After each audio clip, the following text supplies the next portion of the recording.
I woke up again for sunrise on my last day in Fjord Saguenay National Park, looking for wildlife in the early morning light, and all I could find was a cheeky porcupine that was on the trail, kind of staring me down. I took a few shots, nothing worthwhile, but it was kind of fun to see the animal. I didn't really have that much time this morning to go chasing wildlife, but it was kind of exciting to get up, maybe hopefully get lucky. All I could find was that porcupine, but it's alright because today is a travel day to Gaspesie National Park and I had to make it in time to catch the ferry. And honestly, this was the first time in Canada since I've lived here that I've ever been on a car ferry before. So for me, it was pretty exciting.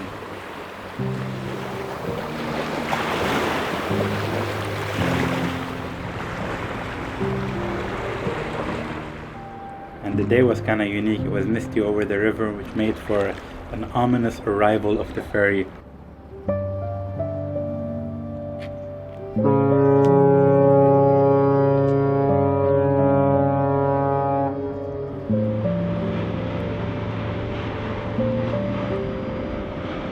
It kind of made it nice views along the way, and I couldn't help but enjoy it.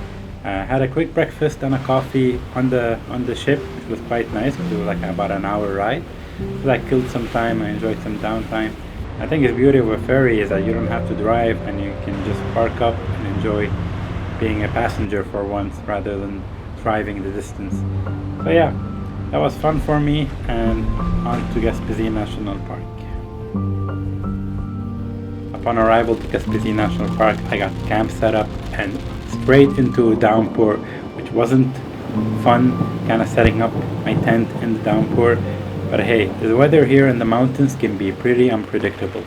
Since today was a travel day, I decided to just call it a day, just rest up in my tent and see what tomorrow brings in terms of wildlife or landscape photography in Gaspesie National Park.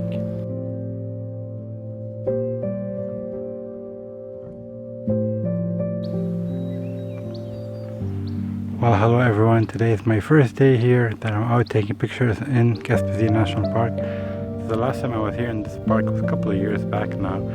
I was on this particular trail that I am on right now, and I got lucky and I stumbled upon a female moose with her baby moose, and it was really special.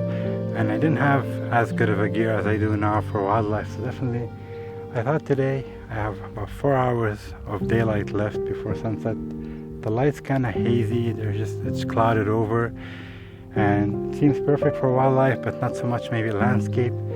Definitely there's nice views all around. And the last time I was here, I was kind of like, it was a misty, rainy day on this trail, so when I made it to the lookout, there was no lookout. I didn't get to see it, so I'm curious to see what it looks like in terms of a lookout for photography, but I am hoping that I do get lucky again and find some moose today.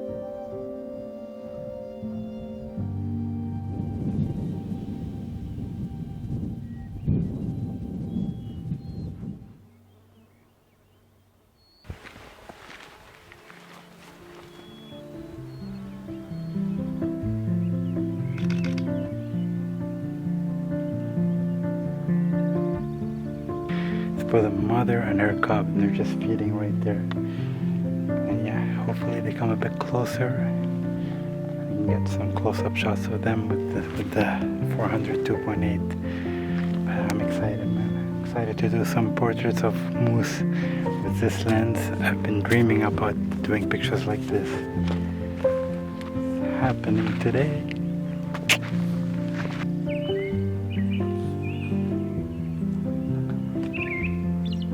Photographing wildlife in their natural habitat, surrounded by beautiful nature, it makes for much more appealing photographs for me.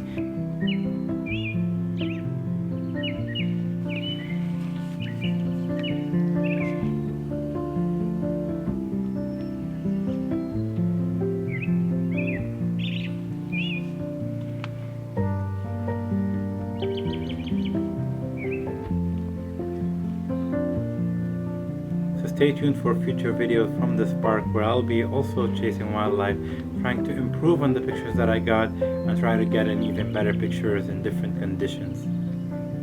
With wildlife photography, practice makes perfect, and I'm looking to create a series of images that are really unique. So I will try and try again to always get the best image possible in different conditions. After taking a few photos and videos of this female moose, she finally hunkered down between the grasses, and all I could see was her ears wiggling. I guess she was just calling it a day, and it was time for me to call it a day as well. This worked out so perfectly. Now the moose have actually hunkered down in the grasses and I can't see them anymore. But I was able to get some shots that I'm pretty happy with. But what an experience. I think I spent about an hour with this group of animals. You know, a little family of mother moose and her two babies.